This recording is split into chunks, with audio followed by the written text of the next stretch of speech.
Assalamualaikum warahmatullahi wabarakatuh. Shalom, salam sejahtera bagi kita semua. Om Swastiastu, Namo Buddhaya, salam kebajikan. Perkenalkan, nama saya Pranisto Saskil Taura. Saya dari instansi Basarnas Angkatan 15, Jabatan Peralatan Pencarian dan Pertolongan Pemula. Aku Smart ASN. Peranku untuk instansiku. Yang pertama, tugas dan jenis layanan Basarnas.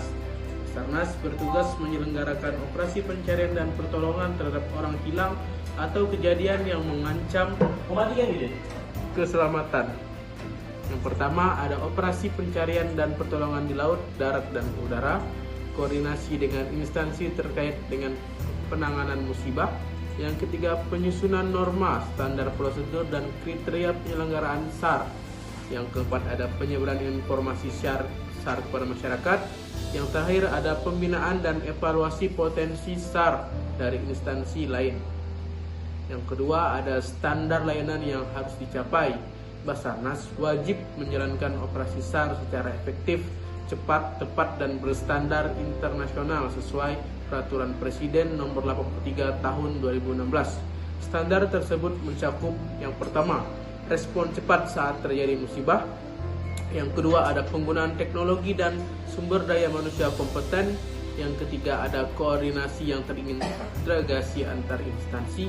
Yang keempat, ada transparansi informasi kepada publik. Yang kelima, ada pelayanan gratis tanpa dipungut biaya.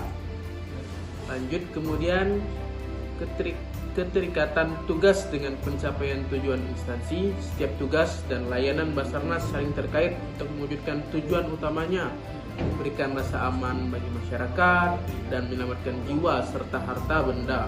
Penyusunan standar dan koordinasi memastikan operasi SAR berjalan efektif dan efisien. Pelayanan yang transparan dan profesional memperkuat kepercayaan masyarakat dengan kinerja yang baik. Basarnas mampu menjaga keselamatan publik dan mendukung ketertiban.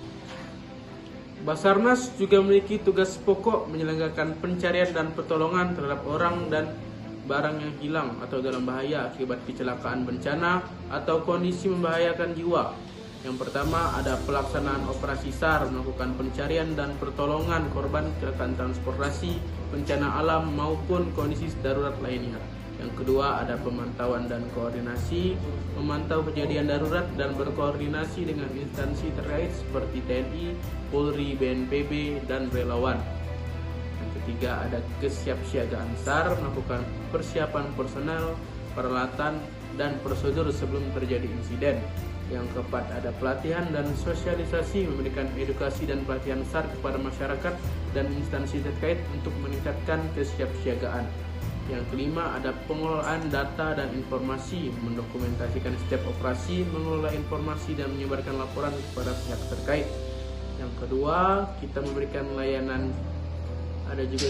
layanan yang kita berikan, yaitu yang pertama, layanan pencarian dan pertolongan, search and rescue, melaksanakan misi SAR secara tepat, aman, dan terkoordinasi.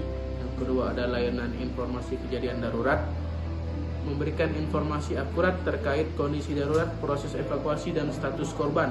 Yang ketiga, ada layanan evakuasi korban, melakukan penyelamatan dan evakuasi korban ke tempat aman atau fasilitas kesehatan. Yang keempat, ada layanan kesiapsiagaan dan edukasi, mengadakan sosialisasi, pelatihan SAR, dan simulasi bencana untuk masyarakat.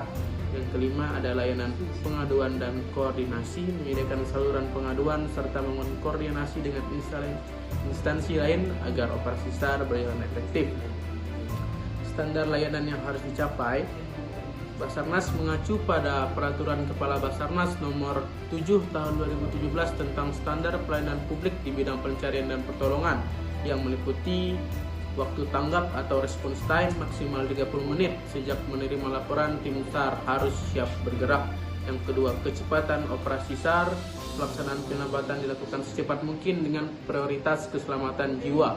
Yang ketiga, ada ketepatan lokasi dan prosedur, operasi dilaksanakan sesuai SOP menggunakan metode pencarian yang tepat dan efektif. Yang keempat, ada keselamatan, harus mengutamakan safety first, semua personal, peralatan, dan korban harus aman selama proses SAR. Yang kelima ada transparansi informasi. Informasi kejadian, proses pencarian, dan hasil operasi disampaikan secara jelas dan transparan kepada masyarakat dan pihak terkait. Yang terakhir ada kualitas pelayanan, dilakukan oleh personel terlatih dengan peralatan standar internasional. Hal yang akan saya lakukan untuk mencapai kinerja terbaik saya: yang pertama, terus belajar dan ikut pelatihan supaya skill dan pengetahuan selalu up to date. Yang kedua, memaksimalkan penggunaan teknologi dalam setiap tugas untuk hasil yang cepat dan akurat. Yang ketiga, jalin komunikasi dan kerjasama yang baik dengan tim dan pihak terkait agar koordinasi lancar. Yang keempat, rajin evaluasi cara kerja dan terbuka dengan inovasi agar bisa terus berkembang. Yang kelima, terapkan nilai berakhlak dalam setiap tindakan supaya profesional dan bisa dipercaya. Yang terakhir ada sampaikan informasi dengan jelas dan jujur agar masyarakat makin percaya kepada instansi Basarnas. Mungkin cukup sekian yang bisa saya paparkan. Mohon maaf jika banyak kekurangan. We are family Afiknam Jagat Samagram. Selamatlah alam semesta.